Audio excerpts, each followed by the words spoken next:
What's going on, everybody? This is the Humble and Blessed podcast. I'm your host, HB Deasy. I'm here with Miss Emily Vining. How's everything going? Good. Good. First, I want to say, man, I really appreciate you taking your time and coming and sitting. Of course. So, first, I like to just start off with like letting people get to know who you are, your upbringing. Yeah. So I start from the beginning. Sure. So my mom and dad had me when they were in high school, their senior year. We lived with my grandparents for a while, my mom's mom and dad. Then we moved into a little apartment. My dad left when I want to say like 5 or 6 years old. Oh. Disappeared. Nobody knew where he went. Basically fell off the face of the earth. So my mom raised us for a little while. While she was getting back on her feet, my grandmother raised us until I was, I think, in 4th grade. And then my mom came back, picked us up. We moved into a little townhouse. She was with a guy for many years who was not the best towards us. Finally got up the courage to leave him and use some things to kind of mask what had happened. I don't want to exploit her, but and just honor her. But, so she had fell into some things that she was using to cover up. And so childhood got a little rough for a little bit. I found myself when I was 18, I had moved out on my own, living with a friend. We were having parties all the time. I found myself trying to find fulfillment in men and really seeking out, love and I guess just feeling safe. So that was a rough time in my life. I met my ex-husband during that time. We got married, had 2 kids. Things got pretty rocky. And we moved to another state. He was military. And once we moved, things got even crazier. So I decided that it was time to leave. I had $60 in my bank account and 2 kids, and I didn't know how I was going to do it, but we did it. We packed up our stuff. The next morning when he left for work, we got on a plane, went back home to Virginia. I struggled being a single mom for a while. That's actually a good portion of my testimony is the Lord showing up for me at a time that I felt so unworthy of his love and the things that he had for me. I thought that because I had got divorced that God was going to chalk me up to a loss and that he was not going to be able to use me and that I was damaged goods, basically. So I struggled with that for a while. When my kids would go to visit their dad, I would find myself back in that same place that I was when I met him, seeking attention from men and validation, trying to feel loved, trying to feel secure and safe through men. And shortly after that, after I had swore I'd never marry again, I met my husband. We got married, had 2 beautiful children. So I have 4 kids. And after that, we bought a house together, a 3,000 square foot house on 3 beautiful acres in Virginia. We had access to the water. It was basically our dream property. And then about a year and a half ago, my husband had been pressuring me to move to Louisiana. And I was like, that's not happening. But if the Lord says that we need to go, then we'll go. And so one day I was sitting on the floor in my bedroom folding laundry, and I audibly heard the Lord. This has never happened before. This is the only time that it's ever happened in my entire life. I audibly heard the Lord say, move to Louisiana. And I was like, listen, I know you got a lot of Emilys in the world, but I think you got the wrong one. So that had happened. I kind of just tucked it in the back of my brain, like, okay, if this pops up again, like maybe we'll move. And so that night, let me back up a little bit. So I was in real estate, and one of my clients had just given us this, I think it was like a 75-inch TV. And it had no business in my bedroom, but I was like, you know what? Our bedroom's the only room that doesn't have a TV, so let's hang it up. At the time, we were watching the church that we attend now online, And I told my husband, because that was one of the reasons he wanted to move back here, was for the church. And so I told him, I'm like, look, it's like we're in the sanctuary, because the TV was so big that the people were literally almost the size of us. So we're laying in bed, and we're watching one of the sermons, and it keeps cutting out. And I'm like, okay, we're obviously not supposed to watch this one. So I skipped to the next sermon episode that was on YouTube, and it's a pastor, and he's talking about how he didn't want to move, and that he had found this like prime piece of land that he was about to buy. And I was like, okay, I'm going to pretend like I'm sleeping. So I turned over on my side and pretended like I was sleeping. Oddly enough, that pastor who was here is actually, I think he opened a church in Virginia, in Norfolk. Oh, okay. So if that wasn't another sign. So that happened. And my husband's laying there next to me, and he's like, I hope you're listening to this. And I'm like, I'm actually going to sleep. I'm really tired. And so I told the Lord, I'm like, surely you're God. So if we're actually supposed to move, you'll give me a third sign, because, the first two weren't enough. I'm a woman. We need three. And so the next morning, I had a real estate team back in Virginia, and we had a loan officer that we worked with, and he was kind of like our spiritual buddy. Like, we would go to lunch and have, faith-based talk, and we would pray for each other, and just like one of those Christian friends that you should have. So he's also our loan officer at the time, and he's like, he had called my husband the next morning. He's like, I got to tell you something, and Emily's going to be really upset. And my husband's like, what? He said, I feel like the Lord has told me to get out of real estate, not be a loan officer anymore, move back home and pursue ministry. And I feel like you are supposed to do the same thing. Wow. And so my husband was like, wow. So he's so excited. He hangs up the phone, runs upstairs. I'm in my bedroom talking to my mom, and he busts through the door. Guess what? I'm like, oh, man. So he comes in. He's like, I just talked to Ryan, and Ryan said blah, blah, blah. And I'm like, oh, God, we're moving. So we, at this time, I'd say we're lukewarm Christians, but both of us knew that we had a calling on our lives to speak, which is pretty cool to, like, be married to somebody with the same calling. Is it? It is. But so we're like, okay, we're going to move. So we put our house on the market, and when we put our house on the market, we immediately get an offer. And this offer is enough to pay off our debt, but it's not enough for us to buy a house in cash, which is what we wanted to do. Because if we're going to pursue ministry, like, you don't get a lot of money. Yeah. So we wanted to set ourselves up so that we didn't have debt and we didn't have a house payment. And so the first offer that we got was enough to pay off our debt, but not buy a house cash too. And so we're like, okay, we're going to help this family out. Like, we're going to accept this offer. It ends up falling through. And then we get another offer on the house a couple days later, and it's enough to buy a house cash and pay off our debt. So the Lord kind of worked a miracle there. But yeah, that's how we ended up here. And we don't know where we're going next. It was a tough time. I actually had a family member who told me, I told them that, the Lord was calling us here and that we were going to move. And she looked me dead in my face and said, well, we must not be serving the same God.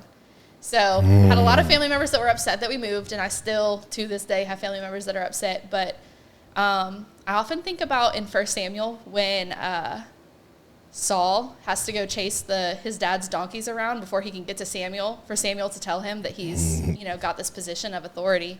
So sometimes our calling doesn't look clear to other people. Yes. And it looks like we're chasing donkeys around, but really God has this grand plan in the background that we don't know about. Yeah. And it's funny that you say that, but I'm a backtrack real quick. But I feel like what people don't be realizing a lot of times is, and even I had to tell myself this a while back, it's like, that was your vision that God gave you. Yeah. Like, everybody's not going to understand it. Yeah. And so often and when we tell people our vision, we just expect them to jump on board with us, not realizing that was your vision. That's what God gave you. And not everybody going to understand it. Yep. And that's something I had to struggle with for a long time. Like, God, you gave me this vision. Why everybody else don't see it? Yeah. And I struggled with that for a long time, because it was like I wanted everybody just to be on board with it and support it and be okay with it. And God just was like, not everybody gonna see it. Yeah. But you just gotta keep pushing. And yeah, sometimes it gets lonely. It you may get frustrated a little bit, but you know what God told us to do. I mean, that's like amazing to hear. But I want to go back because it's something that when you was telling your story that I gravitated to immediately. It's like when you said 5 years old when your dad left. Like, I think so many people go through that. They probably got a similar situation to you lose your dad. I mean, well, you're not losing, in the sense you lost him, but Right. he disappeared. How was that like searching for that love that was missing from your dad? I feel like the reason that I tried to find comfort in men was because I always lacked that. And so I think that was one of the reasons I struggled so much with getting divorced. One, I was breaking a covenant that I had made with God. And two, I never wanted my kids to grow up in the same type of environment that I grew up in. And so knowing that at the time I felt like I was letting God down and I was letting my kids down, that was something that really bothered me. But, I have an incredible husband now who fulfills that role, but it definitely impacted me as a child. And I think that's why I have such a passion for youth now, because I know what it's like to have a parent that's missing and to be able to, and to seek validation from other people. It really impacts you in your adulthood. And I've never been through this, so I'm gonna ask the question: like, is it something that always stays with you? Or is something that you just learn, like at some point, just released in a sense? So I had to learn forgiveness, and that's something that the Lord. I don't feel like I even worked for it. I really just asked the Lord, like, give me a peace and a grace for the people who hurt me. And I don't feel any malicious. I don't have any malicious thoughts towards my dad or my ex-husband or any of the people that have hurt me in my life. I really don't. I think about when Jesus is on the cross and he said, Lord, forgive them. They know not what they did or what they're doing. I think a lot of times we look at people and we're like, this person intentionally hurt me, but really they didn't. And if you ask my dad, he did come back into the picture when I was, I think, 16 or 17, and he said that he felt like he left because it was better for us.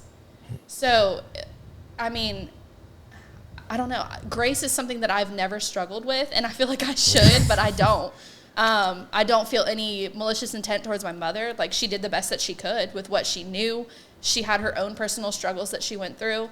When I was going through my divorce, people thought that I was crazy because they'd be like, he's doing all this stuff to you. Like, how are you not retaliating? I'm like, because I can either choose my retaliation or I can let God take care of it. Yes. God's never going to step in if you think you have it all under control. If you want to do it yourself, he's going to take his hands off the situation. And I didn't have enough money to take my hands on, or to put my hands on the situation. I had to fully rely on him. So I fully understand what you're saying, and I like that you said that, because so many people feel like it's like I got to do evil for evil, right. and that's why like I'm listening to you and you talking about grace, and I hope that anybody that like listens to this like really understand, like when you're telling your story and you're telling the things that you've been through, that throughout it all. And in the sense, like you said, I may have been in the sense like a lukewarm Christian, but I always would go to God for everything that I went through. And there's so many people that, like I said, evil for evil. And for me, I'm a person like, I don't even understand how you can do it. I tell people like, you do me wrong, I'm gonna let God handle it. Like right. I don't even have the energy to even be thinking like, all right, I'm gonna do you the same way you did me. It's like when God, it's like for some reason, like when God renews you, you don't have the energy for it. Yeah. So I like that you said that. I like that you speaking on forgiveness, because some people I know holds on for that forever. Like my dad left, I feel this certain way forever. And it's like, when are you going to let it go and release you? Because you letting Satan hold on, like it's like he got the power over you. Yeah, I think before Jesus, your mindset is always like, why did God allow this to happen? Why did I have to be the one to go through that? And I did have that mindset before Jesus, but now it's like, I think about oil, like anointing oil. So in the garden of, I'm going to butcher this because I can never say it right, but in the garden of Gethsemane, whatever. You know what I'm talking about. The translation for that is oil press. And in the Garden of Gethsemane, that's where Judas betrayed Jesus. So our betrayal and the things that we go through they're pressing, and that's what creates your oil. So for me, it was like, it started out that way. Like, why did this have to happen to me? Why did I have to go through this? But when you meet Jesus and you really look at Job's life, like, it becomes thank you, Lord, for this oil. Like, if you've been through a divorce, or if you're going through a divorce and you need someone that's going to be able to pray over you and walk you through this, I've got the oil. If you are going through a custody battle and if you're struggling with self-worth, if you're struggling with not having a parent, if you're struggling with a family member that has addiction runs deep in my family. I've got the oil. The Lord gave me the oil for that. So I don't look at any of the stuff that I've been through as like why did God allow this to happen to me? I thank him for the oil that it produced. Yeah. Because then I can help other people. Then you can help other people. And now that we're talking about divorce, the like part of my story and my testimony was like me and my wife, we got a divorce and got back together. That's good. And I always tell people, like, in order for that to work, like, I had to forgive myself. And I always tell people, like, it was never a situation where, like, oh, she left me for cheating or anything like that, because I never cheated on her. What it was for me, I was just a self-centered person. Yeah. I didn't want to take advice. I thought I knew everything. And if you would try to give me advice, I felt like I was smarter than you. Like, what you trying to give me advice for? I already know this. I know that. And I go back and I realized it was so many times that God was using other people to try to help me from hurting myself, but I wasn't trying to hear it. And that's why I say, like, I was like, God, I'm getting divorced. I know what you say. Where do I go next? But I remember going through all that, it was just, I had nobody but to turn to God. I fell into depression. I lost about 60 pounds. Oh, same. When I was going through my divorce, I lost about 50. So I you was see, sick. That was my lowest. I remember before court, I was in a hotel because we ended up having court in Virginia and in Florida. And I remember being in the hotel in Florida, in the shower, just sitting on the floor, just crying out to God, like, help me, because I can't do this on my own. Yeah. And that's when you find God. Man, I tell people, like, you, and that's why I be trying to help so many people out. Like, you don't want to be broken. Like, God tell us, he warns us of so many things. And I say, when God grabs you and try to get a hold of you and breaks you, you don't want that. So when he's trying to put people in your life to help you, to give advice, listen. Because I look back, I say, I could have avoided so many things that I didn't want to listen. Yeah, we let our ego get in the way a lot. Yeah, we do. Thinking I knew everything. And it's just the human in us, though. Yeah, it is, man. And that's why, like, I push so much now. It's like, God put helpers here. Let us help you. Let other people help you. Embrace the help. Embrace, like, because I believe, like, yeah, we got to go through things because it's part of our testimony, but God also wants us to avoid things. Right. If I could avoid getting a divorce the first time, because I looked, like I said, I had people advising me. That's what it was there for. But so many people, like, you see them crashing, and you try to help them, and it's like, it gotta, like, some people feel like, oh, that's part of their testimony, they gotta go through it, and I'm like, no, they don't. No, they don't. Yeah. I think to an extent, your testimony is going to be your testimony. I think that the Lord knows what your testimony is going to be, but I think that there are things that we can't avoid, and sometimes it is our ego. I actually just got into I wouldn't say an argument with another family member of mine who blames his childhood for the choices that he's making. And I'm like, you can't do that. You have to let that stuff go. Do you want God to use the situation, or do you want to just sit in it? Yes. Because that's a lot of people do. They're so comfortable, and it feels so good to just sit and, like, woe is me. Mm-hmm. But, like, every day that you're sitting in there just, throwing your pity party, that's one day, that's one person that you could be leading to Christ because of the things that you went through. Yes. So, and I always tell people, if you play cards And let's say you're playing Uno, you get a whole hand of red cards. Are you just going to throw the cards down? No, you're dealt a hand that you're gonna play. play it. Yes, and I'm glad that you said that, because I be having conversations with people and I'm like, y'all can't let your past define who you are now. And so many people like to use that as an excuse as to why they do the things that they do. Like, I didn't have a father. You knew what that hurt was not to have a father. Yeah. So why aren't you there? Right. And I could never understand how I would hear them tell their story to people and say certain things, and then they go right back and do the same thing. But I heard a preacher preaching, and he was like, that's what Satan does. He was like, you don't even have to, he was like, think about it, like, you don't even have to grow up with your father or your mama, but you end up being just like them. And I started to think one time, I was like, when I was growing up, I would often hear people say, like, tell people like, oh, you just like your dad.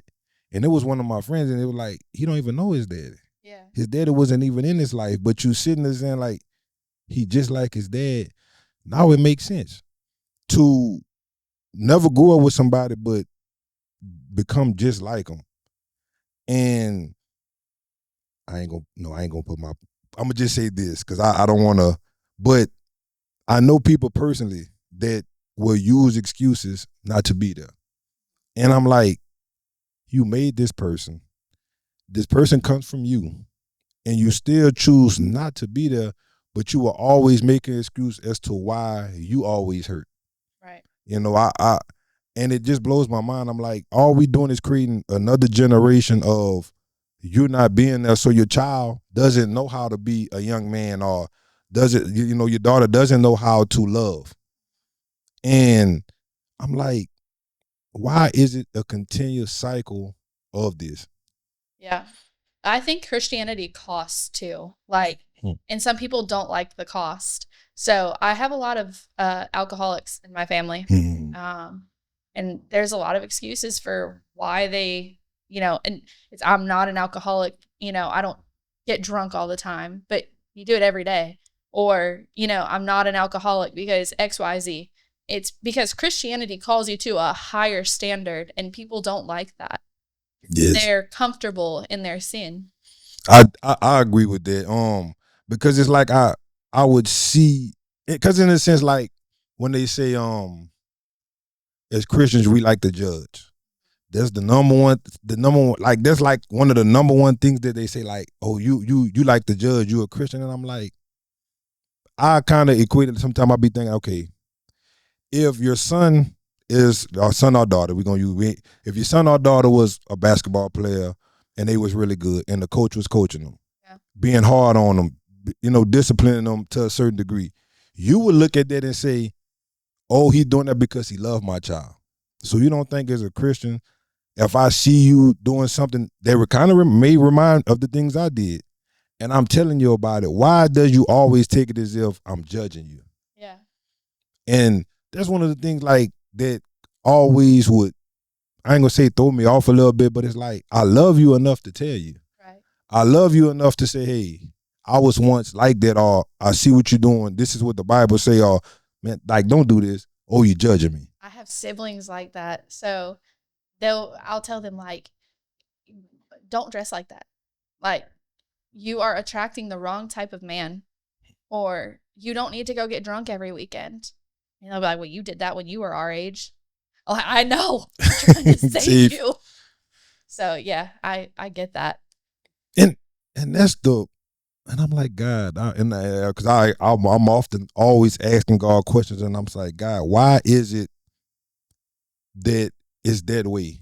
That they always feel like they the victim of whatever situation it is. And like you just said, like, you see the way they dress, of what you're attracting, and it's like whatever in them will always put it in their mind like they the victim. They don't want us to grow up. They don't want us to live. And it's like, we want y'all to avoid the things that we went through. And I go back to like when I was growing up and I was in the world and wanting to do what I wanted to do. That was one of the tricks of the devil. Like, your parents don't want you to grow up. They don't want you to live your life. They want to keep you home. They don't want you to grow up. And I look back on it now and I'm like, my mom and my dad tried to save me from so many things. And the whole time Satan was just always telling me they don't want me to grow up. They don't want me to live. Um, it's crazy how Satan breaks up the family. Oh yeah. You know, it's crazy how he doesn't want no unity. He doesn't want. It's like love, like you a victim of loving people. Like you say, you love your siblings so much, you trying to tell them to avoid certain things, and it's like they hate you for it. Yeah. I've learned that. So BC Emily, before Christ, I used to give it to them. I would lay them out. They'd come down the stairs. I'm like, no, no, you're not walking out the house looking like that. But now, like, after Christ, Emily, I'm a lot gentler. I see myself as a seed planter and not like I don't have to be God. So I just need to plant a little seed and then God will do the rest. And it was like that with church when we moved here, because I grew up in a very, I don't want to say lukewarm, but a very watered down version of God and Christianity. And so when I got here, you know, little seeds were planted, and then, you know, that took me to go do my own research and things like that. So anyways, I think that, you know, now my approach is I'm just going to plant a little seed like, hey, you might want to think about what you're wearing, because there are two types of men in this world, the ones that want one thing and the ones that are after marriage. And the ones that are after marriage, they don't want high-priced women. Okay? I love you. Just leave it at that. But I've learned to correct my tone and to make sure that I'm just the one planting the seed, because I'm not God. I think that makes a lot of difference too. But that's something that you have to learn over time. A lot of mistakes, little trial and error before you figure it out. Love is sometimes like, and I realize, man, like just talking more is like, and that's why I like to just have conversation, because I start to realize, like, man, we might be different colors, but we all go through the same thing. Because, man, I to love the way we love, and I think I started to see love a little bit different when I had kids. And I'm like, now when I finally understand now, when they say you have kids, you start to see life different. Oh yeah. You start to learn how to talk different. And I think like that was my tone when I first started my walk with God. I think my tone was harsh. Yeah. It was one of them ones where it was like, I'm okay with you doing whatever you want to do, long as my soul is covered. Right. I was, hey, if that's what you want to do, that's on you. Go. Yeah. And I had to learn, like you said, just over time, just learn how to talk. Yeah. Learn how to plant that seed and back off. Plant this seed and back off. And that's like a lot of times that's what I do now. Is like I just plant that little seed, let them think about it and say, God, I did what you wanted me to do. I can't force them, but plant that seed. Holy Spirit, speak through me. Yeah. Let it be my words. I'm you know, and like I ain't gonna say I'm still in the work in progress. It's just, I guess because I love so hard, it's tough to see our loved ones. Do you see that car just about to hit that wall? Yeah. And I think that's what I be struggling with a little bit from time to time. Like, God, I see what's coming. I feel that. So one of my spiritual gifts is prophecy and discernment. Mm-hmm. And so a lot of times with prophecy, you see the end result of a person. And so you're like, I know what you're capable of. I know where you're going. I know what's going to happen. I know what God's going to use you for, whatever the case may be. But you look at them right now and you just have such a hard time, like, wrapping your head around who they are right now. Mm-hmm.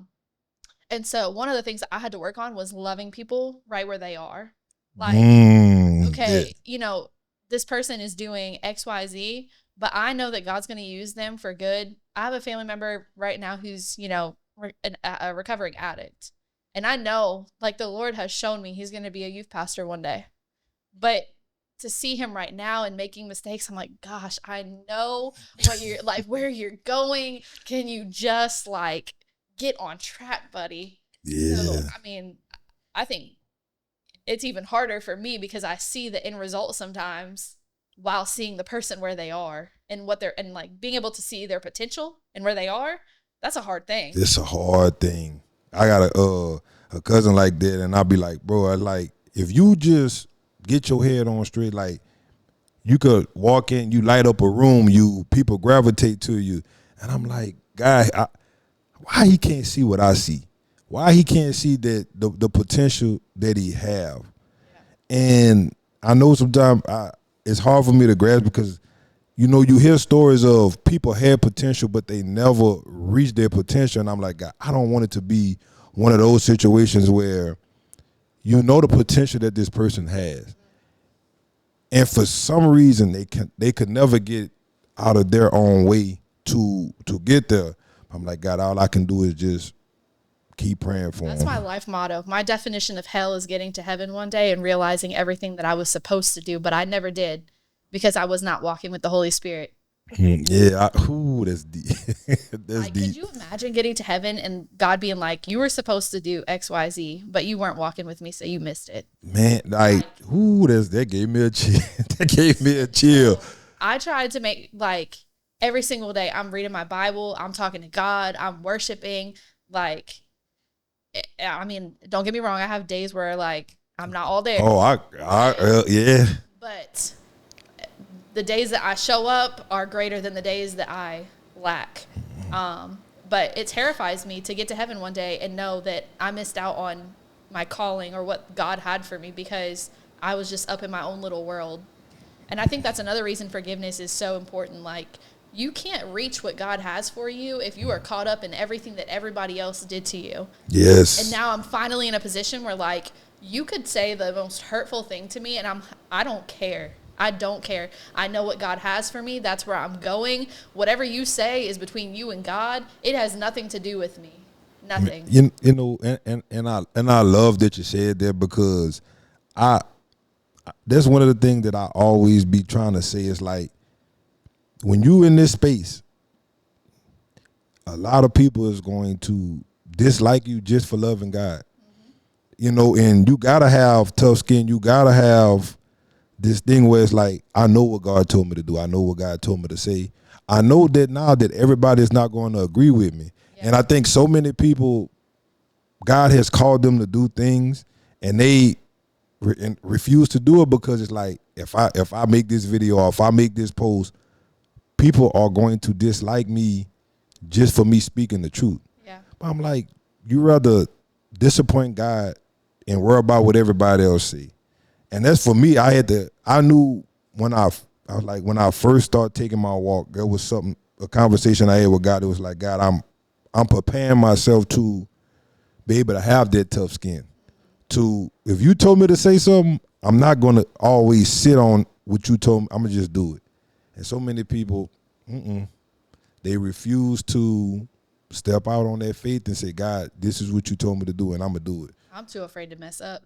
Yeah, that's how I feel. Yeah. That's how I feel. And like this. I'm scared though. Like, I don't know. Now I'm at the point where, like, if the Lord tells me to jump, I'm jumping. If the Lord tells me to go pray over somebody, I'm going to pray over somebody. I don't care what else is going on around me. Like, you're going to do I'm it. too afraid to not do what I'm told to do. See, and that was my part of my story was I didn't want to do no podcast and I didn't want to get in front of the camera and talk. I didn't want to have to do no research. I just wanted to live for God, and whatever my hobby was or thing I like to do, that's just what I wanted to do. But I said, God, like, you have to be uncomfortable sometimes, and that's those monkeys. And yes, and I was like, I don't know, I like to talk sometimes, but God, I was more of a fade to the back type person. I didn't want to. It's like if we was gonna do a podcast, I want to be in the back. Like I just rather work Let me be the cameraman. Let me be the cameraman. And God, every situation I didn't want to be in, He put me in, and He was like, "I'm removing everybody else because it's you." Yeah. See, like with all this, it started off as 3. It's just me now, and from the beginning, I felt like it was always supposed to be that way. But God gave me the vision, and I just tried to push everybody along, and so that way I could I'm gonna push y'all, and I'm gonna just be in the back. Yeah. And God said no. So see, so I got my real estate license 10, 11 years ago now, And I started out as a solo agent when I was with my ex-husband. It was just extra income here and there. I'd sell 2 houses a year and, be done. Then when I moved back, and I was a single mom, got back into real estate. It was paying the bills. It was nice, lucrative. I had fun doing it. So I decided to start a team. So I started a real estate team. I've got 10 to 12 agents, and we're getting ready to move here. And the Lord told me, give up your real estate team. Now, this is a team that I've spent 9-10 years building, 6-figure business. And the Lord was like, leave it behind. I have something greater for you. And I struggled with it. And I was like, okay, well, if the Lord really wants me to leave it behind, then my agents will be okay with me, giving it away. So we went to lunch and I was like, I'm moving to Louisiana. I think I'm going to have someone take over the team. I just want to, bring you guys up to speed on where things are. And they're like, well, we already do virtual meetings, so why can't you just lead us from there? I'm like, you're right. I'm going to keep leading you guys. And then we moved here and we had a Bible study with a friend. And he was talking about how Abraham could not see the promised land until he separated from Lot, because he was told to come by himself, but he still brought Lot with him. And as he's talking, I'm like, okay, real estate is my lot. I brought that with me. I wasn't supposed to bring that with me. So I finally gave that up. And then I was like, I'm going to get my Louisiana license because, I got to have income here, right? So I get my Louisiana real estate license, and the Lord is like, I told you to give that up. Why are you going back to what I took you from? And I thought about Lot's wife and how she turned into a pillar of salt when she looked back at Sodom and Gomorrah. And he told her not to. And he told her not to look back. And I was like, I looked back. So I had to give that up too, because I'm not about to turn into a pillar of salt. So I gave up this real estate team, but it's uncomfortable. Walking and doing what God tells you to do, it's not always fun. And not everybody always sees the calling, and not everybody's going to agree with you. It's, I ain't gonna lie. When you were just speaking there, it gave me a chill, because I was telling somebody this story. I said, when I first started doing this, I started off, clothing was what I wanted to do. I wanted to design, and then I wanted to do my clothing. I wanted to put the logo on the shirts and do all those things. And did that, I want to say the first 4 months, God showed me what this could have been. And once again, you go against what God tell you to do. So God showed me the first 4 months we was on fire. Every time I dropped the shirt, it sold out. I couldn't keep a stock.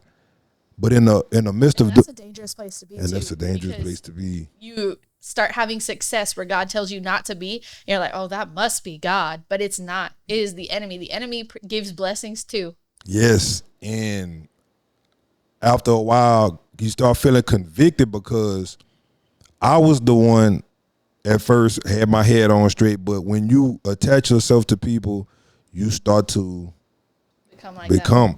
And I was like, man, you know what? It's good, but I can't use God's name for profit. Go on, in the midst of, what, we're going to stop. We're going to take a break. We're not going to do this. But in the meantime, man, we got to come together. We got to be great men of God. We got to do this, this, and this. In the midst of me doing all that, God said, and I didn't understand at that time, but it was a stretch of, I haven't did a shirt in 3.5, 4 years. And in the midst of that, God sat me down a while back and he said, you got stuck in the wilderness because you didn't listen to what I told you.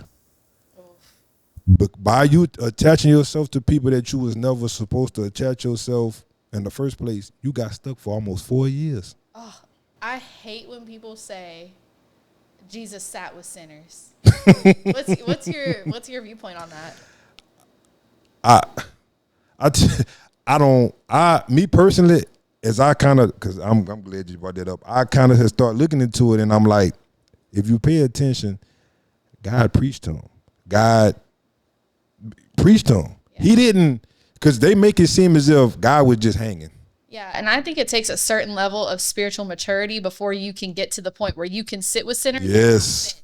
Yes. Baby Christian, if you just started this walk, you have no business sitting with people who are doing drugs, drinking, at parties. right now I could go sit at a party and not drink, not do drugs, not cuss, not do any of the stuff that they're doing. But it took a while to get here. And Yes. as a baby Christian, you're very, like, it's so easy to be influenced. Yeah. So when people say that, I'm like, I don't agree with it Please, either please because stop.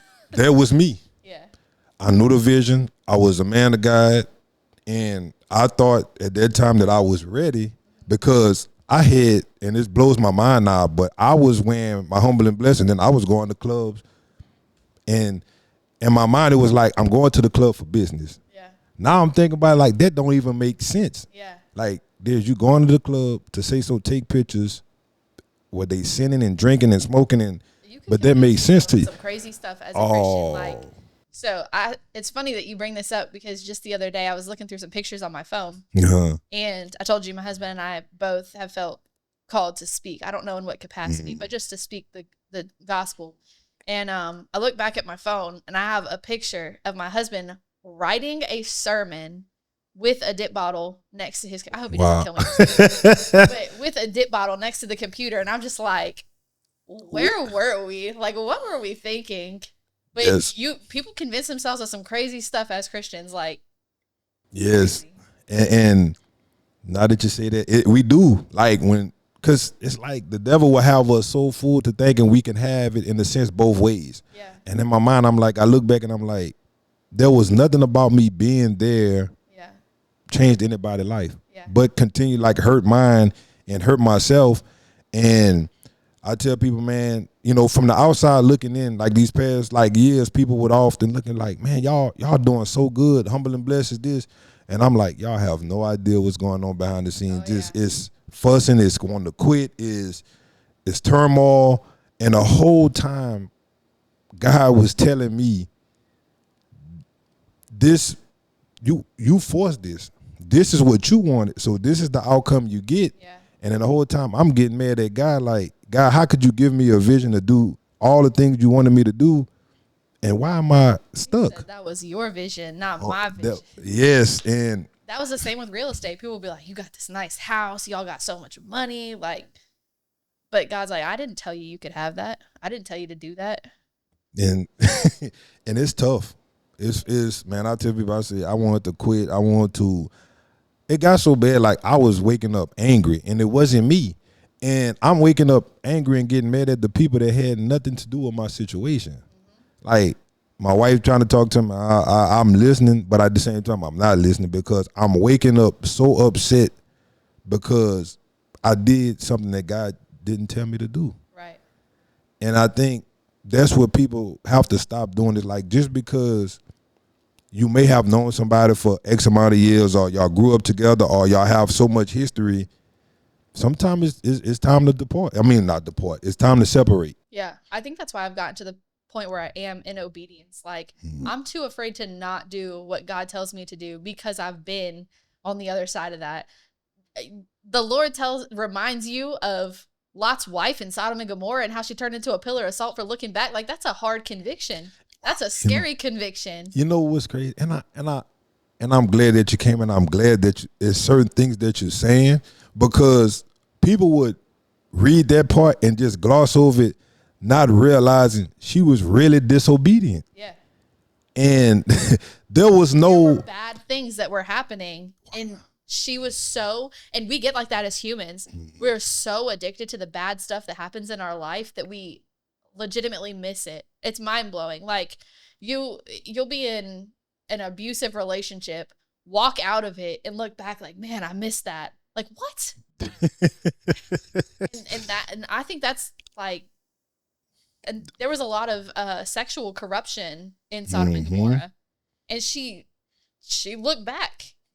and For God to use that analogy yes. for your disobedience scared me to death. And you know, the crazy part about that is people fear Satan more than they fear God. And by you saying it, it just put something in me to think like there was no in between. Like, God told you something, you was disobedient to what he told you, and you don't have a chance to apologize. That was it. Like, Yeah. God said, I said what I said. Yeah. And I'm like, so many times y'all be thinking God is just this weak. Because he's love and compassion and understanding and all those great things, y'all be thinking like God's word is not his word. Yeah. Like when the end time come, when our time is up, we gonna be able to negotiate or apologize for all the things he told us not to do. Right. And by you saying that made me just realize like God mean what he say. Yeah. He's not playing around. Man, like he told you not to look around and boom, that was it. It was no God, I'm sorry, or God, I peeked and I looked. Yeah. Like a pillar of salt. Yeah. And I think so often people don't realize like, and I tell you like, you can't twist God's word. Like he mean what he say. Yeah. And so many times we deal with so many people that you want to twist his word. Like I can do this, but God still love me. Yes. Yeah.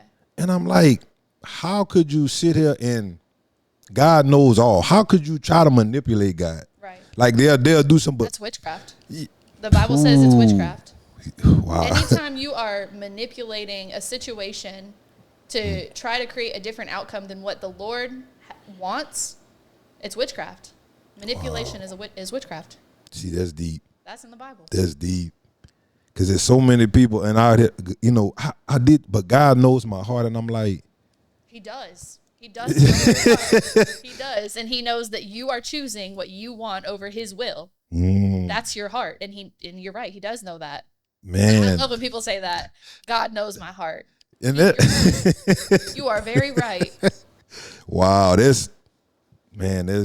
I love this conversation because I'm like, man, if you saying God know your heart and I'm watching what you're doing, that says a lot about who you are. Yeah. To sit here and know the goodness of God, what God brought you from, and all this, and you still choose to do the opposite. Yeah. But try to say you have a good heart. Because I was just having a conversation with my wife earlier, and I say, you know what's crazy? Is God, and I'm a paraphrase, but to be a lover of the world, you're an enemy of God. And I was like, do people really understand what that means? Yeah. You know, it's like y'all love all these things of the world, but then y'all want to say, God, I'm here, I love you. But you go right back and do those same things. A lot of people look at God like he's a genie. Like, you know what? I know God, and when I'm in trouble, I'm going to go to God like he is a genie. But they don't want to serve God. So then when God doesn't show up for them, they're like, where were you? You're God. Yes. But sometimes God is like, where were you? Where were you at? Yes. And the Bible speaks about being lukewarm. He said, because you are neither hot nor cold, I will spit you out of my mouth. And they're so you're either for God or you're either not. And I'm not that we don't have periods of being lukewarm, because I feel like every Christian struggles with that from time to time.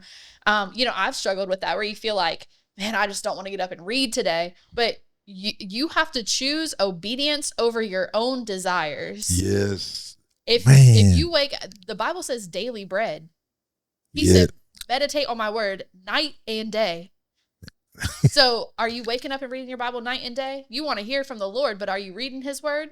I like that you God said is not, that. God's not a genie. I like that you He's said not that. someone you just go to when you need a magic ball. Like, I like that you said that. And I hope somebody listen to this and really, really taking in what you're saying. And I tell people, because matter of fact, before you came, I was having a conversation with my mom, and I said, Mom, to be obedient to God is, people don't understand sometimes what that truly means. I say, me being obedient to God, I say, like, for me to come in here and clean up and set up, and that's ours. yeah. But I know that God wants me to pull people in and come talk and share what they can share, because there's somebody out there that needs to hear a story. Like, somebody needs to hear your story. Somebody is waiting to hear your story. I think a lot of times people, when they know that they're called to speak, they get caught up on like waiting for this big platform.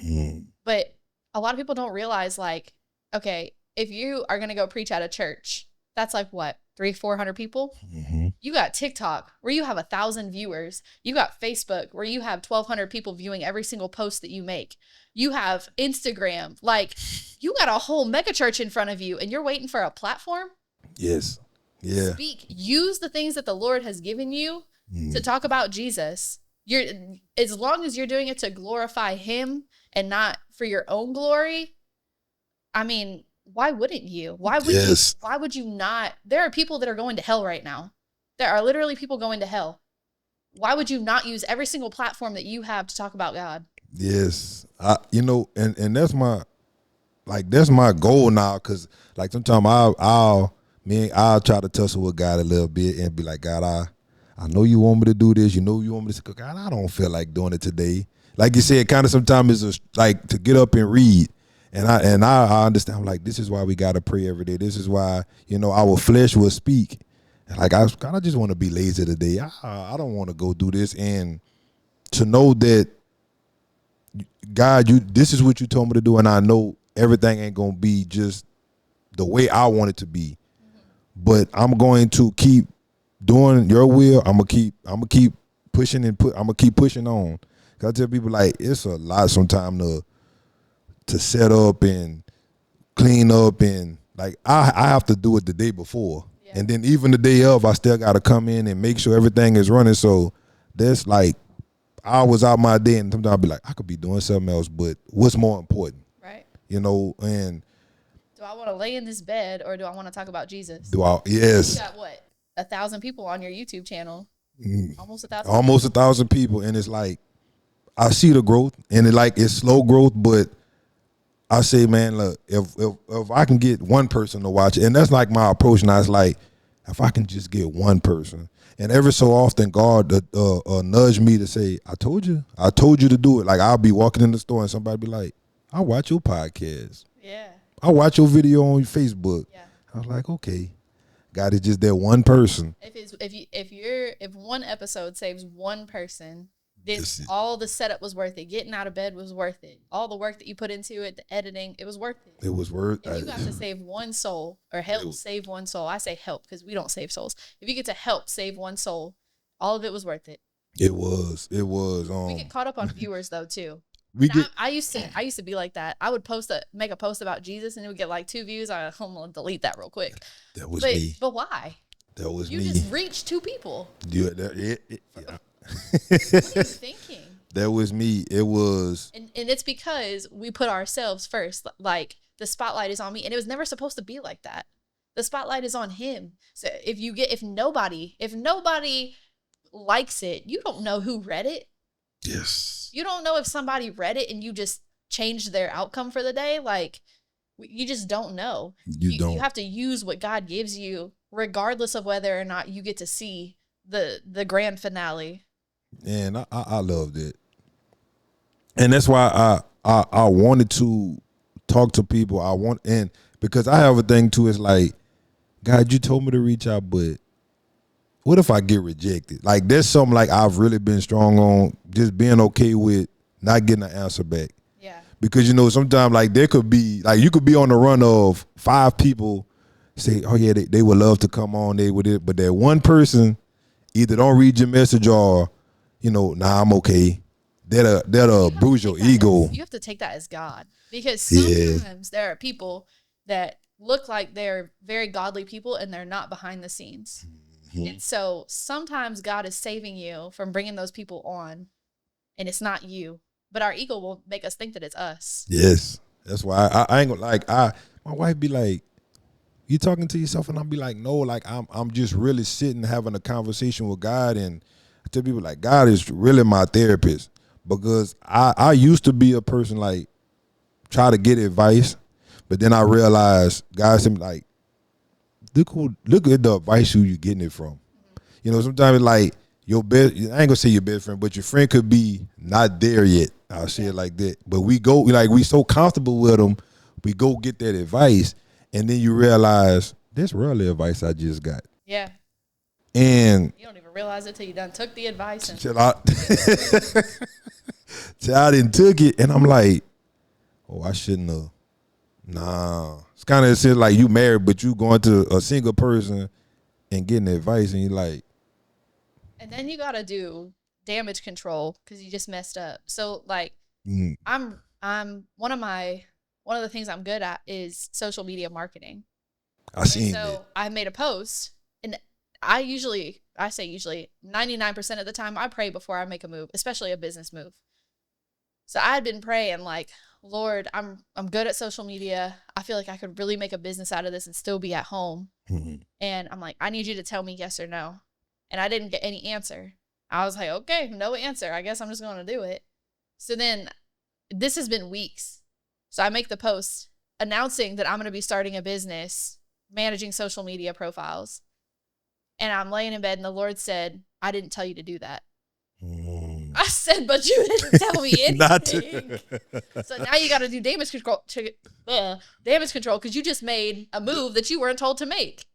Wow, yeah. And so now that's why I'm like, it's like obedience is so important to me. And once you realize that when you are obedient, the outcome is good. Like moving here, I was like, this place is a dump. I am never moving here. You will not catch me here.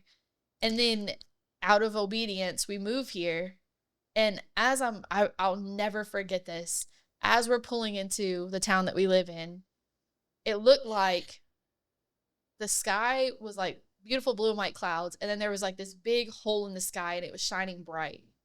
And it was almost like the Lord was saying, thank you for being obedient. Not necessarily thank you, but you were obedient. And so this place that I thought was a dump, like now I'm looking at it with this new set of vision. And I'm like, this place is so beautiful and it has so much potential. It just needs God.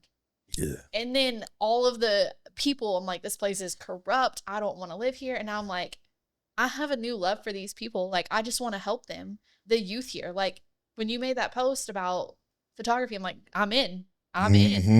Like, anything I can do to help here, let me do it. Yeah. So when you walk in obedience, like the Lord has the ability to change your perspective. He's God. He is. So you have to get comfortable with trusting God before you're able to fully walk in obedience.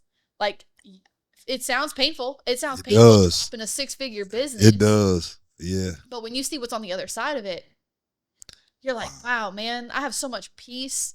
I'm not so angry all the time. Because real estate will make you a nasty person. Like, you have money. You feel like you don't need God because you have wealth. Like, people make you angry because it's a very corrupt industry. Like, there are real estate agents who just sell houses because they want to make a paycheck. They don't care if, you have to deal with a leaking roof a week later. So you become this person that you don't want to be. And I never realized that until I was on the other side of what the Lord told me to do. And now I'm like, wow, I'm a different person without that, without Sodom and Gomorrah. Wow. Like, what's funny, and you just was speaking on being obedient, and that was something like I'm going to say in the past 2 to 3 weeks, I've been kind of, God, I know, and it's like I love photography. I love to take the pictures. I love doing it. But then, of course, on the flip side, it takes a lot of time and stuff like that. And God has been pushing me to reach out to more people to push his message. I was like, God, I know what you're telling me, but I know the other side. Like, this is what I want to do. And God been telling me, that might be what you want, but this is where I need you. And to hear you speak that just kind of like, not kind of, it gave me clarity, like, do this. Get your videos. Get more people. Talk to more people. Get his message out. Because I was struggling there. I was like, God, I want to take my pictures. This is what yeah. And then when I got time, I'm going to do this. And by you just saying that, it gave me clarity on what I need to start, what's more important. I say it like that. Yeah. Because it's uncomfortable. It is. So I've always done photography on the side just for fun. And when we moved here, I felt like the Lord was telling me to really pursue photography. And I was like, man, I don't want to pursue photography. I just gave up a 6-figure real estate business. I know that I'm called to speak. Like, let me speak. Let me talk. I actually told somebody the other day, I was like, I feel like a lion like in a cage waiting to be let out. I just love speaking the word of God. And so when he told me to pursue photography, I was like, really? I did. And I actually had a prophetic dream. And in that prophetic dream, there was a lady and she said, I need to borrow the key off of your camera. There ain't no key on a camera. So I said, okay. So I gave her this key off my camera. She opens a big door with the key, and then she starts opening 3 small doors with the key. And the revelation that the Lord gave me for that dream was that my camera, my photography, is going to open doors. So sometimes the things that we don't want to do that the Lord calls us to, and I'm not saying I don't want to do photography, it just wasn't at the top of my list. Yeah. But sometimes the things that he calls us to, this just goes back to the donkeys and Samuel. Like Saul had to chase donkeys before he could get to Samuel. And you know, sometimes we have to do things that don't make sense before we can get to where we're supposed to go. Yes. And it's crazy that you say that, because that's kind of like my story in the sense. Is like I really wasn't planning on taking a picture, doing a video. I wanted to be a graphic designer. That's what I had started at the time was going to school for. Like I wanted to design. I wanted to design sports posters and things in that nature, and just so happened I had to take the class.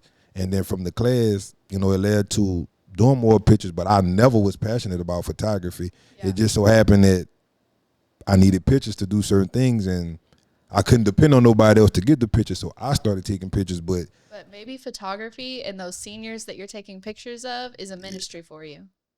Yeah, I got those kids need to hear me. Yeah, because I was like, because you know when you're taking pictures, you're trying to set the mood for the session and stuff like that. And it was a time where I would just come in and I would just give them my phone and be like, play whatever you want to play.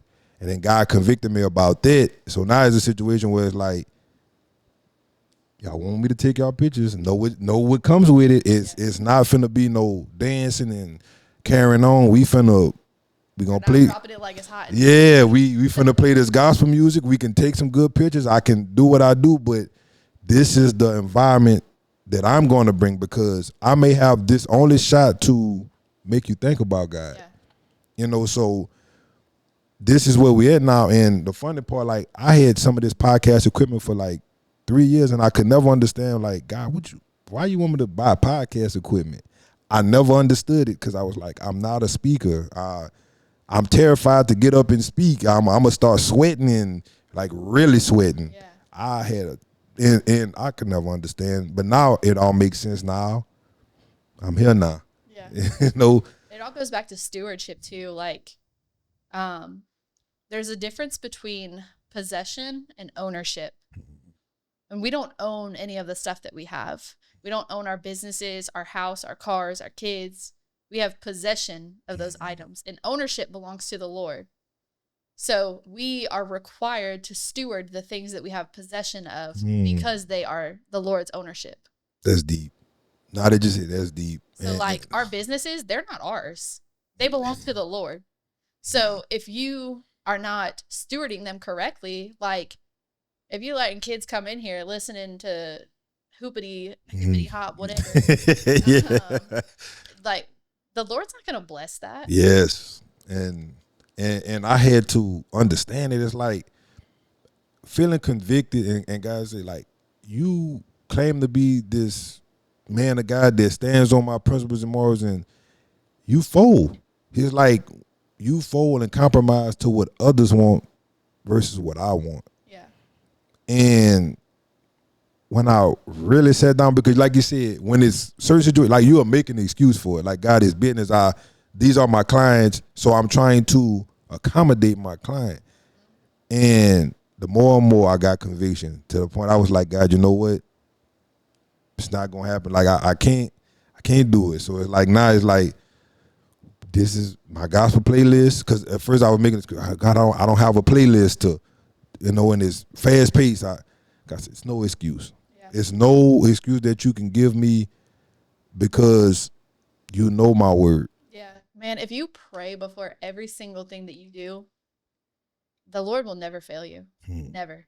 Like before you have people, I prayed on the way here. This is nothing towards you, but Lord, if you don't want me on this podcast, then it's not a flat tire. Stop me somewhere. Like whatever you have to do, I want to be in your will. Yes. Whatever you want me, wherever you want me, if you want me speaking, then send me there. But if you don't, cut it off. Yes. And that's and And that's real. Like honestly, that's real because I tell myself this all the time. It's like be real and transparent. Be the best version of who God called you to be because you're gonna come across some people that's real that's gonna be able to see through whatever you trying to sell. And I'll often say like this is me on camera, this is me in front of people, this is me behind the scenes, this is me when nobody is looking. Like I love Once God. you get to that point, you can spot all the people that are not. Yeah. Like, you can tell a fraud from a distance. But yeah, I don't know. It's you. That's it. That like this. Like you can spot them. It's like, and honestly, I'm like that. Like I can see it, and for a while I felt because I'm like, God, am I judging? Like I know what you showing me how this person is. I don't know if it's judging, but the Lord definitely gives us all discernment. Yeah. And you know, like where you should be, who you should be around, who you should not be around. And if you're walking with the Lord daily, if you're talking to him daily, you know what his voice sounds like. And you hear him when he says, get away from these people. You should not be here. Stuff like that. I mean, I heard somebody say one time, you're as close to God as you want to be. And I believe that wholeheartedly. You'll hear people sometimes will say, well, I feel like I'm in a dry season where I'm not hearing from God. Well, are you reading your Bible every day? Are you talking to him every day? Are you listening to worship music every day? Are you praising him? Yes. Like, if you're not hearing from him, then it's a reason why. that you're lacking. Yes. So I agree with that. I agree with that 100%. Because I was like that. Like, God, I need to hear from you. I need to do this, and I didn't realize there were things that I wasn't doing that I should have been doing. And like I said, it goes back to where I said I was stuck in the wilderness for 4 years, and it was my fault. yeah, It wasn't God's fault. And I'm like, God, if I'm going to church, if I'm reading, if I'm seeking you, if I'm glorifying you, what am I doing wrong? Not realizing you gotta die daily. it was right in my face the whole time. It was like God said, you went away from my plan. Yeah. And I tell people this, watch who you attach yourself to. Not saying God didn't say if it's a family member or a friend, like to love them, not to pray for them, not to talk to them, but there's certain places that God want to take you that they can't go. Yeah. And we try to, not we, I ain't gonna say we, me. I tried to take them in places where God say, I didn't tell you to do that. Yeah. So you're gonna sit for 4 years. Separated from people to grow too. Like, yeah. Being here without my family, the only person I have is my husband and God. So True. and if he's at work, what am I doing? I'm either taking care of kids or reading my Bible, watching a sermon. Like, so I have more intimate time with him than I did back home. So sometimes God moves us away from people so that we can become more intimate with him. Yes. Because I where I'm at now, I didn't see it. I didn't plan on it. I always thought it was going to be totally different. But every situation, it was like he made me be alone. He made me sit and do certain things that I wasn't comfortable with. Like, I could say plans I had, things I did, like all the equipment I would buy was in my mind it was supposed to be a group thing.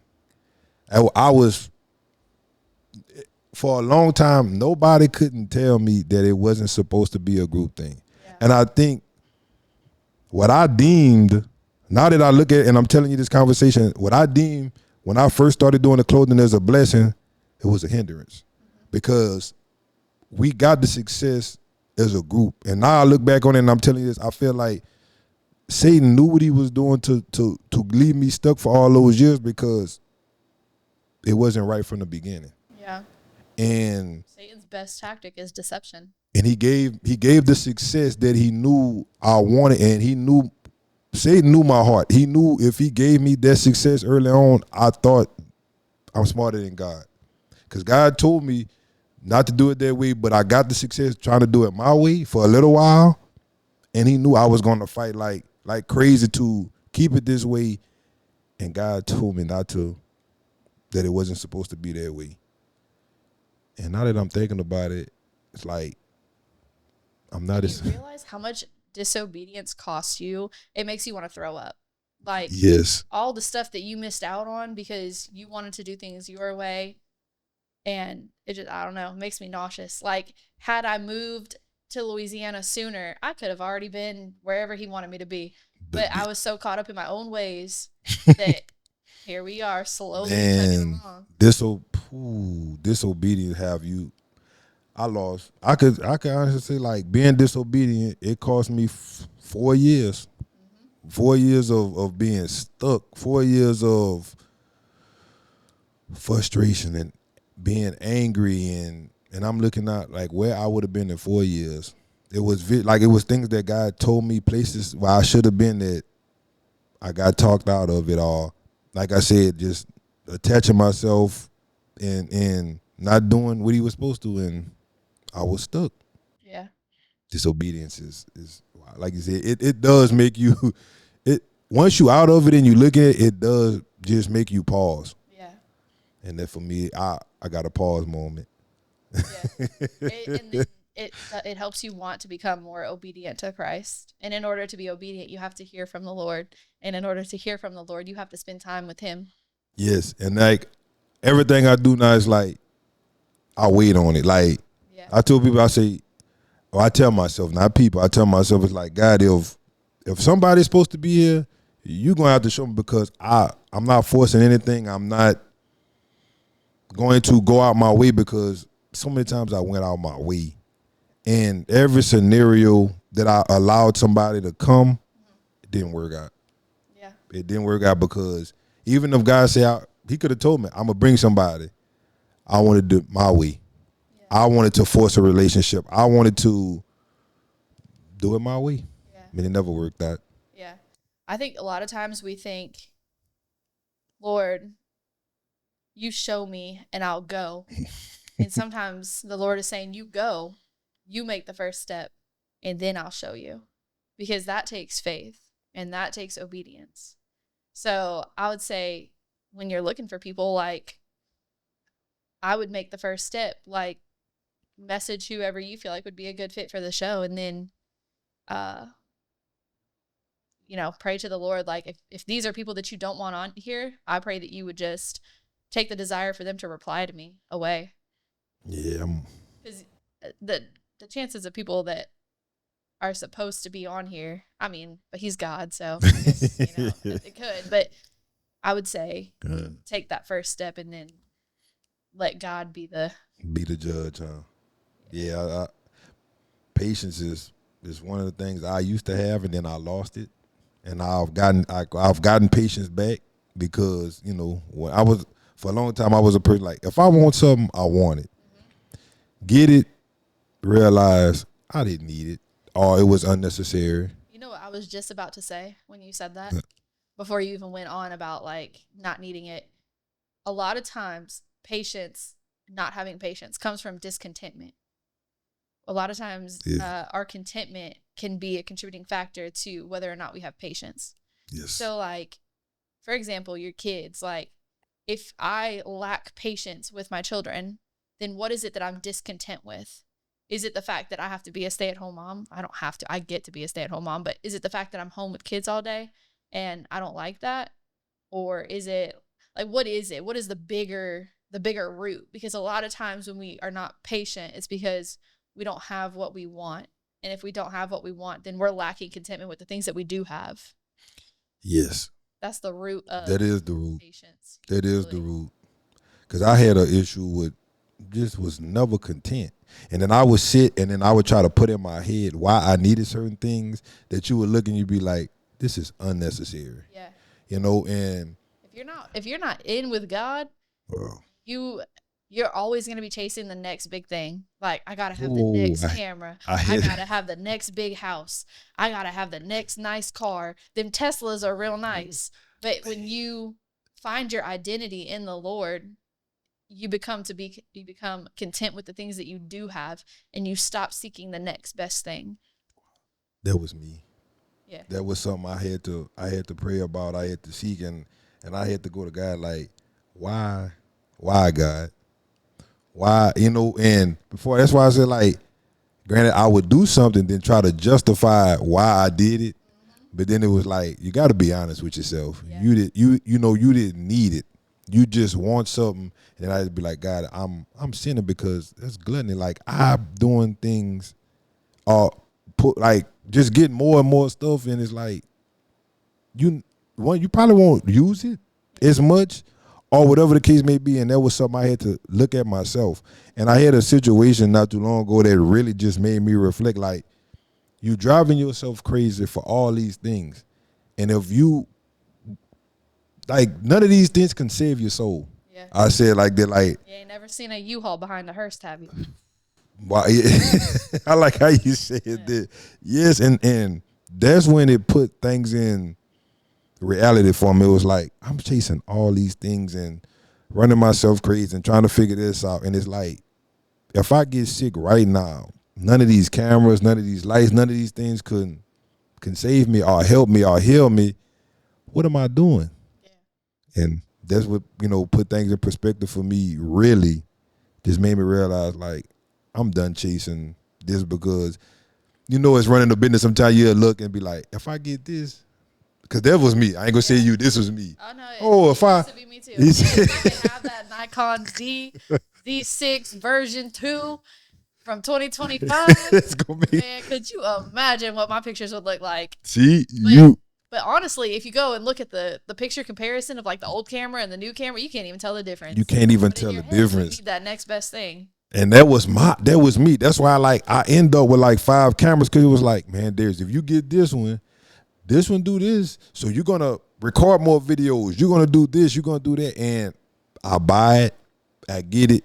And nothing don't change. I don't do more videos. I don't do this, whatever. And I'm like, I gotta stop. Yeah. Because at some point it's gonna drive yourself crazy. And I was like, you know what, God is my peace. Because I always do something, and I spin the block right back. God, I'm here. And I was like, I didn't need none of that stuff. Yeah. So find yourself right back in the same spot. Find myself right back. Yeah. And like you said, with the camera analogy, is like, if I get this camera, my picture's gonna be this, and then they the same way. Yeah. 45 megapixels, 24. I can't tell the difference when I'm pulling it up, editing. Fill that memory card up faster. And waste money that, like, man, I could have saved it, or I could have did this, or I could have helped somebody. And that was one of my things. Now I think I accumulated so much stuff to where it was like, God, I got to start helping other people. Like, I did it. I'm here now. How can I help? And that was like one of the reasons why I wanted to do like the photography media thing. It was like, I gotta have some kind of fulfillment and help others and, do better or whatever. If only everybody thought that way. Like, imagine what Jennings could be if Yes. every single adult was like, here's what I have, Lord. Like, let me put it on the altar. Yes. And like, what's crazy? And I would often, I guess maybe I was having the wrong conversations with people, but I would often tell people, I say, I got this little area or whatever. If God placed something on your heart to say, I'll edit it and record it. Like, just come speak. Like, we got to put God's message out and do certain things, because that was my thing. Now, I was like, I got it. I got certain tools. I got certain knowledge. God, how can we use it? But I realized some people just will either sit on what God told them to do because disobedient, or it's just not in them. Yeah. But yeah, that's my thing. Is like, God, it's all here for you. I want to use everything that you've given me to glorify you. That's my goal now. Yeah. Yeah. But I mean, we're gonna wrap it up, because I've had you here long enough. Yeah.